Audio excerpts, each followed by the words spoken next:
السلام علیکم۔ فلسطین کی UN نے کہا کہ غزہ کی پٹی میں 70% سے زیادہ بنیادی ضروریات کی چیزیں اسرائیلی حملوں سے تباہ ہو گئی ہیں، جن میں گھر، اسکول، ہسپتال، کمیونیکیشن سسٹم اور 84% صحت کی سہولیات تباہ ہو گئی ہیں۔ غزہ کے 85% آبادی خوراک، صاف پانی اور ادویات کی شدید کمی کا شکار ہے۔ اسرائیلی حملوں میں تقریباً 29,000 افراد شہید ہو چکے ہیں۔ غزہ کی دوبارہ تعمیر نو پر $20 ارب لگتے ہیں۔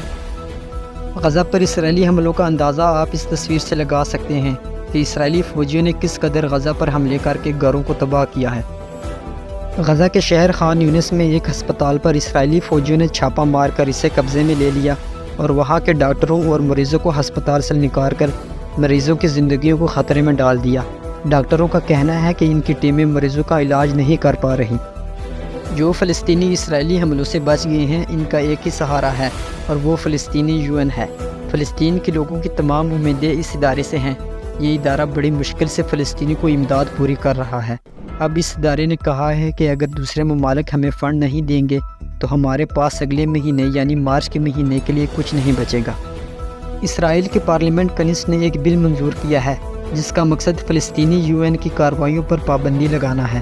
اس بل کے منظوری کے بعد اسرائیل فلسطین کی UN کو اسرائیل کے زیر کنٹرول علاقے جن پر اسرائیل نے قبضہ کیا ہے اس میں کام کرنے سے روک دے گا، یعنی غزہ میں لوگوں کی مدد کرنے سے روک دے گا۔ اسرائیلی اس وجہ سے اس ادارے کے خلاف ہیں کہ یہ فلسطینیوں کو مرنے سے بچا رہا ہے۔ غزہ میں لڑنے والے اسرائیلی فوجیوں کی مدد کے لیے بھارت نے اسرائیل کو ڈرون بھیجے ہیں۔ گزشتہ ہفتے ہندوستانی حکومت نے حماس کے خلاف اسرائیلی فوج کی ضرورت کو پورا کرنے کے مقصد سے بھارت نے اسرائیل کو 900 ڈرون بھیجے ہیں، اور بہت سے ممالک ہیں جو اسرائیل کی مدد کرتے ہیں اور انہیں جنگی اسلحہ دیتے ہیں، لیکن افسوس اس بات کی ہے کہ حماس کی مدد کوئی بھی ملک نہیں کر رہا، یہاں تک کہ مسلم ممالک بھی نہیں کر رہے۔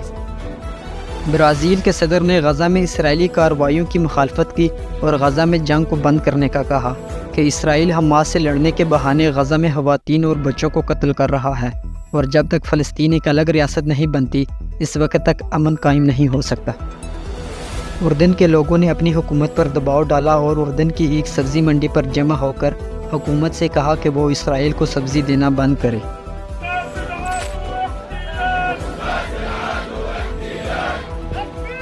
امریکہ اور دوسرے عرب ممالک فلسطین کو ایک الگ ریاست بنانے کا پلان بنا رہے ہیں۔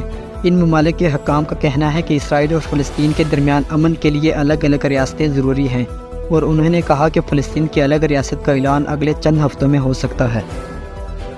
اسرائیل کے وزیر اعظم نیتن یاہو نے ایک بیان جاری کیا اور کہا کہ ہم فلسطین کو ایک الگ ریاست نہیں بننے دیں گے۔